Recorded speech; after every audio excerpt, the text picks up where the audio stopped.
কড়াইয়ের মধ্যে তেল গরম করে তার মধ্যে কালো জিরে ফোড়ন দিলাম। ফোড়নটা কয়েক সেকেন্ড একটু নেড়েচেড়ে ভেজে নিয়েছি। এবার এর মধ্যে দিয়ে দিচ্ছি একটা পেঁয়াজ কুচি। পেঁয়াজটা দিয়েও একটু নেড়েচেড়ে কালার চেঞ্জ হওয়া পর্যন্ত ভেজে নিয়েছি। পেঁয়াজ ভাজা হয়ে গেছে। এবার এর মধ্যে আমি দিয়ে দিচ্ছি বেটে রাখা পোস্ত।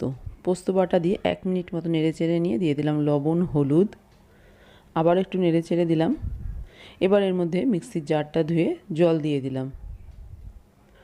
জল দিয়ে ভালো করে নেড়েচেড়ে দিয়েছি। ঝোল ফুটে উঠেছে। এবার ভেজে রাখা মাছগুলো এর মধ্যে দিয়ে দিলাম। দিয়ে উল্টে পাল্টে দিলাম। দিয়ে দিচ্ছি 2টো চেরা কাঁচা লঙ্কা। এবার ঢাকা দিয়ে দিলাম। কিছুক্ষণ রান্না করে নিয়েছি। ঢাকনা খুলে আরও 1 চামচ পোস্ত বাটা দিয়ে দিলাম।